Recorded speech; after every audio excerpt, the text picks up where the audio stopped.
नमस्कार दोस्तों, तिवारी क्लासेस में आपका स्वागत है। आज की इस वीडियो में सूरदास का जीवन परिचय और काव्यगत विशेषताएं इस विषय पर बात करेंगे। आप जानते हैं कि सूरदास का जो टॉपिक वो काफी इम्पोर्टेंट रहता है और नियमित रूप से इससे प्रश्न पूछा ही जाता है। तो इस वीडियो को देख लेने के बाद आपको सूरदास से संबंधित जो भी प्रश्न पूछा जाए उसका आंसर लिखना काफी आसान हो जाएगा। इसीलिए स्किप किए बिना पूरा वीडियो देखिए ताकि सारा कॉन्सेप्ट बहुत अच्छे से क्लियर हो जाए। साथ ही अगर आप हिंदी भाषा और साहित्य से संबंधित वीडियोस देखना चाहते हैं तो इस चैनल को भी सब्सक्राइब करके रख ले सकते हैं। तो चलिए देख लेते हैं इस वीडियो को। हिंदी के कृष्ण भक्त कवियों में सूरदास का स्थान सर्वोपरि है। सूरदास का जन्म 1478 ईस्वी में रुनकता नामक गांव में हुआ था। यह गांव मथुरा आगरा मार्ग के किनारे स्थित है, अर्थात उत्तर प्रदेश में इनका जन्म हुआ था। कुछ विद्वानों का मत है कि सूर का जन्म सिही नामक ग्राम में एक निर्धन सारस्वत ब्राह्मण परिवार में हुआ था। सूरदास नेत्रहीन थे, यह तो सर्वविदित है, परंतु वह जन्म से अंधे थे या बाद में अंधे हुए, इस बारे में मतभेद है। सूरदास की रचनाओं में कई स्थानों पर उनके अंधे होने का उल्लेख तो मिलता है। उन्होंने स्वयं अपनी रचनाओं में अपने अंधे होने की बात भी कही है, परंतु उन्होंने कहीं भी यह नहीं उल्लेख किया कि वे जन्मांध थे या बाद में अंधे हुए थे। एक किताब है 84 वैष्णव की वार्ता। तो इसके अनुसार सूरदास अपने बहुत से सेवकों के साथ सन्यासी वेश में गो घाट पर रहा करते थे। यहीं पर उनकी भेंट वल्लभाचार्य से हुई। आप जानते हैं कि वल्लभाचार्य पुष्टि मार्ग का संस्थापक थे। तो वल्लभाचार्य ने इनको भी पुष्टि मार्ग में दीक्षित किया और उन्हें कृष्ण लीला के पद गाने का आदेश दिया। तत्पश्चात सूरदास आचार्य की आज्ञा से श्रीनाथ के मंदिर में कीर्तन करने लगे और भगवान कृष्ण की पावन लीलाओं का गुणगान गाने लगे। श्रीनाथ मंदिर से ही कुछ दूरी पर पारसौली नामक स्थान पे सूरदास रहा करते थे। लगभग 33 वर्ष की अवस्था में श्रीनाथ के मंदिर में उन्होंने कीर्तन करना प्रारंभ किया और अंतिम समय तक वे नियमित रूप से वहां कृष्ण लीलाओं का गायन करते रहे। पूर्व संस्कार, जन्मजात प्रतिभा, गुणियों के संगत और निजी अभ्यास के कारण छोटी सी आयु में ही सूरदास विभिन्न विधाओं के ज्ञाता हो गए। इनकी ख्याति गायक और महात्मा के नाते खूब फैली। कहा जाता है कि सम्राट अकबर ने मथुरा में इनसे आकर भेंट भी की थी। गोस्वामी तुलसीदास इनसे जब मिले तो इन्हीं के पदों से प्रभावित होकर उन्होंने कृष्ण गीतावली नामक काव्य ग्रंथ की रचना भी की। सूरदास जी की मृत्यु सन 1583 ईस्वी में गोवर्धन के पास ही वही पारसौली नामक ग्राम में ही हुई, अर्थात जहां वो रहा करते थे। अपने मृत्यु के समय उन्होंने गोस्वामी विठलदास, रामदास, कुंभनदास, गोविंद स्वामी, चतुर्भुजदास आदि की उपस्थिति में खंजन नयन रूप रस माते पद का गायन करते हुए अपने भौतिक शरीर को त्यागा। अर्थात इन्होंने अपने भक्ति का जो पद था उसका गायन करते हुए ही अपने इस शरीर को छोड़ा। गोस्वामी विठलदास ने इन्हें अष्ट छाप का जहाज कहकर संबोधित किया है। आप जानते हैं कि जो गोस्वामी विठलदास थे ये वल्लभाचार्य के ही बेटे थे। तो स्वामी वल्लभाचार्य ने 4 शिष्यों को दीक्षित किया था और विठलनाथ ने भी 4 शिष्यों को दीक्षित किया और मिला के जो ये 8 शिष्य हुए इन्हें ही अष्ट छाप का कवि कहा गया, जिनमें से सूरदास सर्वप्रमुख थे और गोस्वामी विठलदास ने उन्हें अष्ट छाप का जहाज कहकर संबोधित किया। सूरदास की साहित्य इतिहास को देन उसकी अमर कीर्ति सूरसागर है।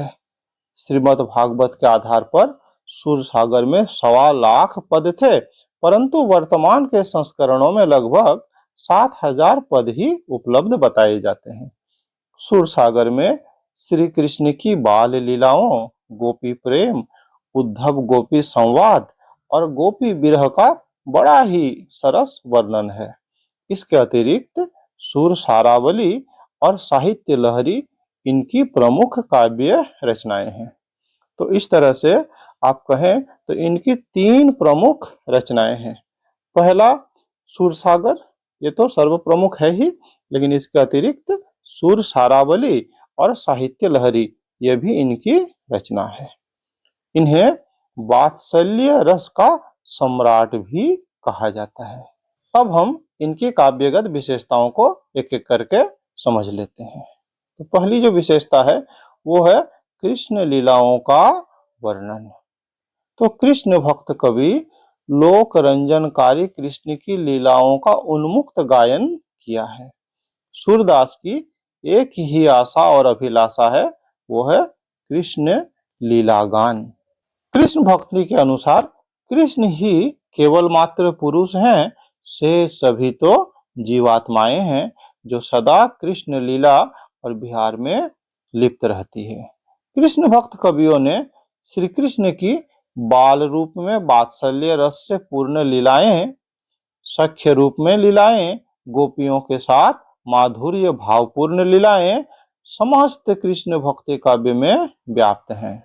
अर्थात अगर आप कृष्ण काव्य का अध्ययन करेंगे तो इन कवियों ने वात्सल्य वर्णन भी किया है, सख्य रूप में भी वर्णन किया है, गोपियों के साथ जो माधुर्य भाव का वर्णन है वो भी किया गया है, और भक्ति भाव का तो है ही। तो सूर ने शुद्ध भक्ति भाव से कृष्ण की बाल लीलाओं के साथ ही राधा कृष्ण के प्रेम लीलाओं का अत्यंत मनोहारी वर्णन किया है। यहाँ पर हम लोग एक उदाहरण द्वारा इसको समझने का प्रयास करते हैं। सूरदास कहते हैं, मेरो मन अनत कहाँ सुख पावे, जैसे उड़ी जहाज की पंछी फिरी जहाज पे आवे। कमल नयन को छाड़ी महातम और देव को ध्यावे, परम गंग को छाड़ी प्यासो दुर्मति कूप खनावे। जिहि मधु पर अंबुज रस चख्यो क्यों करिल फल भावे। सूरदास प्रभु काम धेनु तजी छेरी कौन दुहावे।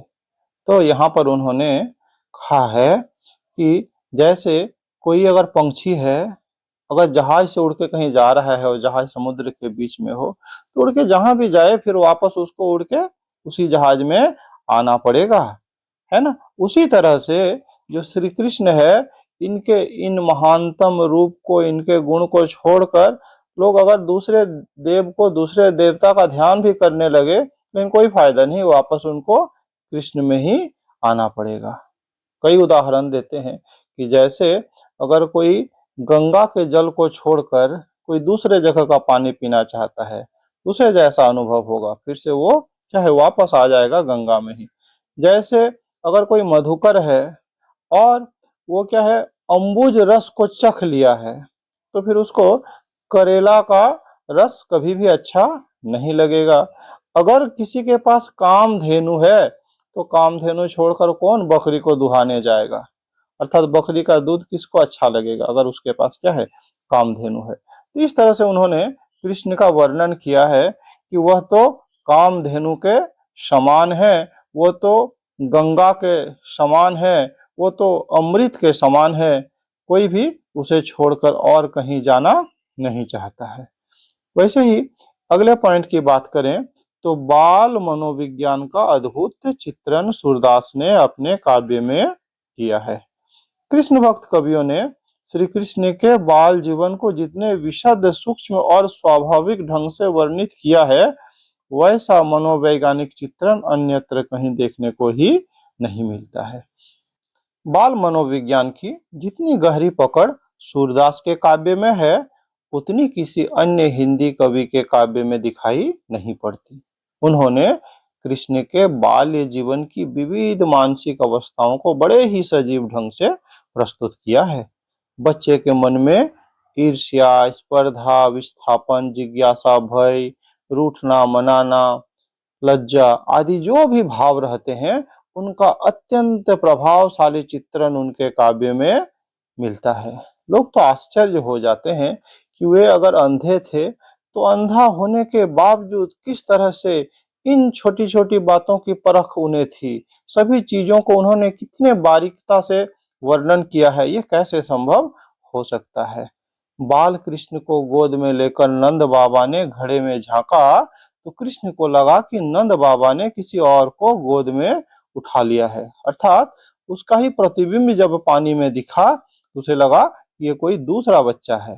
तो बाल कृष्ण ईर्ष्यावश माँ के पास चले जाते हैं और कह देते हैं कि अब तो मैं नंद का बेटा नहीं हूँ, क्योंकि उन्होंने अब दूसरा बेटे को क्या है, गोद में लिया है। इसी का बहुत मनोहारी वर्णन उन्होंने किया है। कहियो जाई जसुमती सो तांछन, मैं जनती सुत तेरो, आजू नंद सुत और कियो, कुछ कियो ना आदर मेरो। मेरा कोई आदर नहीं किया, उसने तो दूसरा अपना बेटा गोद में ले लिया है, अब तो मैं आप ही का बेटा हूँ। इसी प्रकार बाल कृष्ण चाहते हैं कि उनकी चोटी बड़े भाई की चोटी की तरह लंबी और मोटी हो जाए, और इसी स्पर्धा भाव के कारण वह माँ जसोदा से कहते हैं, मैया कबहू बढ़ेगी चोटी, मेरी चोटी कब बढ़ेगी। कितनी बार मोहि दूध पियत भई, यह अजहू है छोटी। कितनी बार तो मुझे दूध पिलाई लेकिन अभी तक छोटी ही है। तू तो कहती बल की बेनी ज्यों हवे है लांबी मोटी। आप तो कहती है कि जैसे बल मतलब बलराम बलदेव है ना, तो उसकी चोटी जैसे लंबी है मोटी है। गाढ़त कुहत निहावत जहे नागिन सी भुई लोटी, काचो दूध पियावती पची पची देती न माखन रोटी। सूरदास त्रिभुवन मनमोहन हरी हलधर की जोटी। तो आप मुझे बार बार दूध पिलाती हैं, मुझे जो पसंद है माखन रोटी आप नहीं देती हैं। आप कहती हैं कि दूध पीने से मेरा चोटी बहुत बढ़ जाएगा, लेकिन कुछ भी नहीं हुआ, अब तो वो वैसे की वैसे ही है। अगले पॉइंट की बात करें तो अद्वितीय वात्सल्य वर्णन। वात्सल्य वर्णन अर्थात माता पिता और बच्चे के बीच के जो प्रेम का वर्णन है, सामान्यतः इसी को हम लोग वात्सल्य वर्णन कहते हैं। तो कृष्ण के बाल लीला में वात्सल्य वर्णन का अनूठा स्थान है। विशेष रूप से सूरदास का वात्सल्य वर्णन हिंदी साहित्य का अद्वितीय काव्य है। सूर वात्सल्य है और वात्सल्य सूर है, अगर ये भी कहा जाए तो अतिशयोक्ति नहीं होगी। हिंदी साहित्य में सूरदास को वात्सल्य रस का सम्राट कहा जाता है। आचार्य रामचंद्र शुक्ल ने ठीक ही कहा है कि सूरदास बंद आंखों से वात्सल्य रस का कोना कोना झांक आए हैं। यशोदा के हृदय की सहजता सरलता का कवि ने अत्यंत मर्मस्पर्शी वर्णन करते हैं। माँ यशोदा अपने शिशु को पालने में सुला रही है और निंदिया से विनती करती है कि वह जल्दी से उनके लाल के आंखियों में आ जाए। वो कहती है, यशोदा हरि पालने झुलावे, हलरावे दुलराए मलहरावे, जोई सोई कुछु गावे, मेरे लाल को आओ निंदरिया, काहे मात्र आनी सुलावे, तू काहे ना बेगही आवे, तो का कान है बुलावे। अर्थात निंदिया को बुलाते हैं कि आओ कान्हा तुम्हें बुला रहा है ना। जब कृष्ण का शैशव घटने लगता है तो माँ की अभिलाषाएं और बढ़ जाती है। उन्हें लगता है कि कब उसका शिशु उसका आंचल पकड़कर डोलेगा, कब उसे माँ और नंद को पिता कहकर पुकारेगा। सूरदास लिखते हैं, यशुमती मन अभिलाष करे, कब मेरो लाल घुट रूबनी रेंगे। अर्थात घुटने के बल मेरा लाल कब रेंगेगा, कब धरनी पग दो एक भरे, कब धरती पर दो एक पैर रख के चलना शुरू करेगा, कब नंदही बाबा बोलो, कब जननी काही मोहे ररे। कब नंद को बाबा बोलेंगे, कब मुझे माँ कहेंगे, जननी कहेंगे। तो इस तरह का वर्णन उन्होंने अपने पदों में किया है। अगले पॉइंट की बात करें तो सामाजिक और सांस्कृतिक जीवन की अभिव्यक्ति, ये भी आपको सूरदास के पद में बहुत अच्छे से मिल जाएगी। तो कृष्ण भक्त कवि यद्यपि कृष्ण की लीला वर्णन में ही तल्लीन रहे, परंतु उनके काव्य में तत्कालीन समाज और संस्कृति का भी संयोगवश चित्रण हुआ है। तत्कालीन युग में प्रचलित धर्म साधना, अनेक संप्रदाय के साधकों की वेशभूषा, खान पान आदि का वर्णन इन कवियों ने किया है। सूरदास ने अपने भ्रमर गीत में अलखवादियों, निर्गुण संतों तथा अद्वैतवादियों की अच्छी खबर ली है। साथ ही साथ उन्होंने समाज में व्याप्त रूढ़ियों और कुरीतियों पर भी प्रहार किया है। अगले पॉइंट की बात करें तो अगला पॉइंट है भक्ति भावना। आप देखते हैं कि यहाँ से सीधे सीधे प्रश्न भी पूछा जाता है कि सूरदास की भक्ति भावना को स्पष्ट करें या सूरदास की भक्ति भावना को अपने शब्दों में वर्णन करें। तो ये भी काफी इंपॉर्टेंट टॉपिक है। आप जानते हैं कि सूरदास श्री कृष्ण के अनन्य भक्त हैं।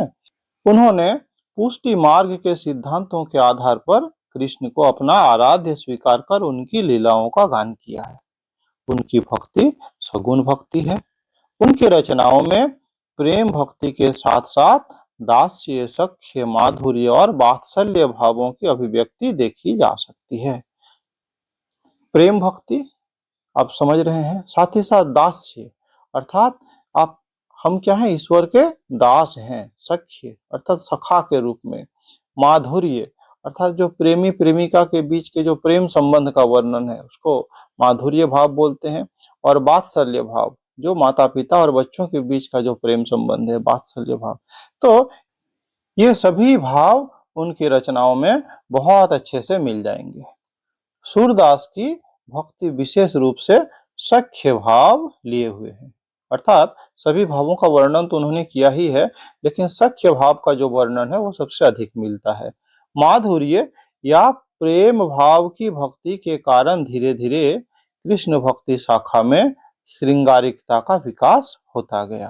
और आप जानते हैं कि भक्ति काल के बाद का जो समय है जिसे हम रीति काल कहते हैं, उसमें तो श्रृंगारिकता एक फुहड़ लेवल तक भी चला गया। तो जो भी हो, धीरे धीरे श्रृंगारिकता का भी विकास हुआ। सूरदास श्रृंगारिकता का वर्णन करने पर भी उसमें शालीनता का विशेष ध्यान रखा है। जो समाज का विधि निषेध है उसको भी उन्होंने बहुत अच्छे से ध्यान में रखते हुए रचनाएं की है। सूरदास अपने आराध्य को संसार के समस्त कष्टों का तारनहार के रूप में चित्रित करते हुए कहते हैं, चरण कमल बंदो हरिराई, जाके कृपा पंगु गिरी लंघे, अंधे को सब कुछ दर्शाई। अर्थात ये जो श्री कृष्ण का जो चरण कमल का वंदना करेगा वो कुछ भी कर सकता है। जैसे कोई अगर लंगड़ा है वो गिरी लंघे अर्थात पर्वत को वो लांघ सकता है, पर्वत को पार कर सकता है। अंधे को सब कुछ दर्शाई, अंधा सब कुछ देख सकेगा। बहरो सुने, बहरा सुन सकेगा। मुख पुनि बोले, जो मुख है वो फिर से बोल सकेगा। रंक चले सिर छत्र धराई, और जो रंक है अर्थात भिखारी है वो भी राजा बन सकता है। इसलिए सूरदास स्वामी करुणामय, बार बार बंदों ही पाई। इसलिए जो हमारे ये करुणामय भगवान है, श्री कृष्ण है, जो बार बार इनका वंदना करेंगे वही उसे पा सकेंगे। अगला टॉपिक है श्रृंगार वर्णन। सूरदास कृष्ण भक्त कवि के साथ साथ भक्ति रस के भी कवि थे। उनके काव्य में श्रृंगार रस का अद्भुत चित्रण हुआ है। सर्वप्रथम तो स्वयं भगवान कृष्ण का चरित्र ही श्रृंगार प्रधान है, अतः उनकी लीलाओं के वर्णन में श्रृंगार के लिए पर्याप्त स्थान था। इन कवियों ने श्रृंगार के संयोग और वियोग दोनों पक्षों का सुंदर वर्णन किया है। आप जानते हैं कि संयोग श्रृंगार जिसमें प्रेमी प्रेमिकाओं के मिलन का वर्णन होता है, और वियोग श्रृंगार जिसमें उन दोनों के बिछुड़ने का वर्णन होता है। ब्रज की गोपियां श्री कृष्ण के रूप माधुर्य पर आसक्त हो जाती है। श्री कृष्ण की बांसुरी तो मानो गोपियों के लिए जादू का काम करती है। कृष्ण और राधा की प्रथम मिलन का भी बड़ा सुंदर वर्णन सूरदास के द्वारा इस दोहे में किया गया है। बूझत श्याम कौन तू गोरी। कृष्ण पूछते हैं कि तू कौन है रे गोरी, अर्थात ये राधिका को पूछते हैं। कहाँ रहती है, काकी है बेटी, देखी नहीं कछु ब्रज खोरी। कहाँ रहती है, किसकी बेटी है, कभी तो इधर ब्रज में देखा नहीं। काहे को हम ब्रजतन आवती, खेलती रही अपनी पोरी। तो राधिका भी जवाब देती है, ये मैं ब्रज क्यों आती, मैं अपने ही उधर खेलती रहती। सुनत रहती श्रवणनी नंद ढोटा, करत फिरत माखन दधी चोरी। और सुनती रहती कि यहाँ पर नंद का एक बेटा है जो माखन चोरी करते फिरता है। तुम्हारो कहा चोरी हम ले, खेलन चलो संग मिली जोरी। तो कृष्ण भी बहुत चालाक हैं, वो कहते हैं कि लेकिन तुम्हारा मैंने कहा कोई माखन उखन चुराया है, तुम्हारा तो मैंने कुछ भी नहीं चुराया है, इसलिए ये सब बातें छोड़ो और चलो हम लोग मिलके खेलने जाते हैं। सूरदास प्रभु रसिक शिरोमणि, बात नहीं भुरई राधिका भोरी, है ना। तो श्री कृष्ण अपने बातों से ही राधिका को रिझा लेते हैं और दोनों खेलने चले जाते हैं। अगला जो पॉइंट है वो है भ्रमर गीत काव्य परंपरा। कृष्ण काव्य धारा के सभी कवियों ने भ्रमर गीत परंपरा को अपनाया। भ्रमर गीत काव्य का आधार कृष्ण के मित्र उद्धव और गोपियों का संवाद है। भ्रमर गीत का मूल स्रोत श्रीमद् भागवत पुराण का 10वां स्कंद है। श्री कृष्ण गोपियों को छोड़कर, अर्थात गोकुल को छोड़कर, ब्रज को छोड़कर जब मथुरा चले गए तो गोपियां विरह विकल हो उठी। कृष्ण मथुरा में लोकहितकारी कार्यों में तो व्यस्त हो गए, किंतु उन्हें ब्रज की गोपियों की याद भी सताती रहती थी। उन्होंने अपने अभिन्न मित्र उद्धव को संदेश वाहक बनाकर गोकुल भेजा कि जाओ गोपियों का जो दुख है उसे थोड़ा दूर करने का प्रयास करो।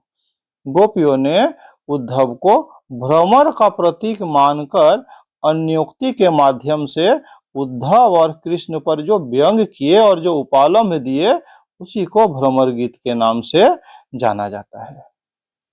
अर्थात गोपियों ने खूब खरी खोटी सुनाई उद्धव को।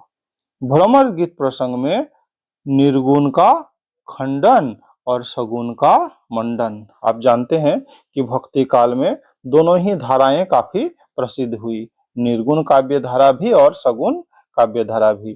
तो इस भ्रमर गीत में निर्गुण का खंडन किया गया है और सगुण का मंडन किया गया है। ज्ञान और योग की तुलना में प्रेम और भक्ति को श्रेष्ठ बताया गया है। भ्रमर गीत का मूल उद्देश्य निर्गुण पर सगुण की विजय दर्शाना ही है। कहा गया है, निर्गुण कौन देश को बासी, मधुकर कही समुझाई, सोह दे बुझती साँच नहासी। को है जनक जननी को कहियत, कौन नारी को दासी, कैसो बरन भेष है कैसो, के ही रस में अभिलाषी। अब अगला पॉइंट है प्रकृति चित्रण। तो कृष्ण भक्त कवियों के काव्य में प्रकृति का व्यापक चित्रण हुआ है। इन कवियों ने कृष्ण की लीलाओं की पृष्ठभूमि के रूप में प्रकृति का चित्रण किया है। वृंदावन के वन, नदी, पर्वत, झरने सभी कुछ कृष्ण के रंग में रंगे नजर आते हैं। जब तक कृष्ण गोकुल में रहे प्रकृति भी उन्हीं के रास रंग में रंगती रही, और जैसे ही कृष्ण ने मथुरा के लिए प्रस्थान किया तो प्रकृति का रूप भी मुरझाने लगा। सूरदास ने गोपियों के सुख दुख की अनुभूतियों का वर्णन करते समय भी प्रकृति का हृदयस्पर्शी वर्णन किया है। कहते हैं, बिनु गोपाल बैरीन भई कुंजे, तब से ये लता लगती अति शीतल, अब भई विषम ज्वाल की पुंजे। जो लताएं कितनी शीतल लगती थी वो भी लगता है कि अब क्या है, ज्वाला बन गई है। वृथा बहती यमुना, यमुना भी बेकार बह रही है।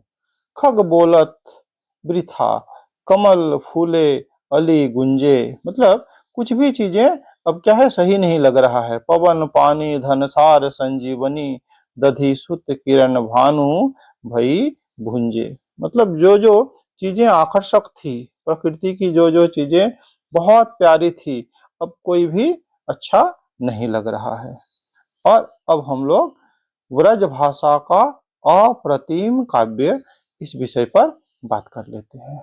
तो कृष्ण काव्य धारा के कवियों ने ब्रज भाषा को अपनी काव्य भाषा बनाया। सूरदास ब्रज भाषा के पहले कवि माने जाते हैं। उन्होंने ब्रज भाषा को साहित्यिक रूप प्रदान किया, ये भी एक महत्वपूर्ण बात है। कृष्ण की ब्रज भूमि की मधुर भाषा को अपने काव्य का आधार बनाकर इन कवियों ने ब्रज भाषा को काव्य भाषा के रूप में प्रतिष्ठित किया। इनकी भाषा में संगीतात्मकता का गुण विद्यमान है। यह काव्य मुक्तक और गेय काव्य है। अलंकारों की दृष्टि से इसमें रूपक, उपमा, दृष्टांत, उत्प्रेक्षा यही सब का अधिक प्रयोग हुआ है, तथा छंदों में चौपाई, चौबोला, कवित्त, सवैया, गीतिका, छप्पई, हरि गीतिका आदि का भी प्रयोग हुआ है। तो कहा जा सकता है कि हिंदी साहित्य के इतिहास में कृष्ण की लीलाओं के गान, कृष्ण के प्रति सख्य भावना आदि की दृष्टि से कृष्ण काव्य अति महत्वपूर्ण है और सूरदास इस काव्य की आधारशिला है। उनका काव्य हिंदी साहित्य की अद्वितीय निधि है। तो ये था आज का वीडियो। अगर ये वीडियो अच्छा लगा, लाइक शेयर कर सकते हैं। चैनल में नए हैं तो चैनल को सब्सक्राइब भी कर सकते हैं। इस वीडियो में मेरे साथ बने रहने के लिए बहुत बहुत धन्यवाद।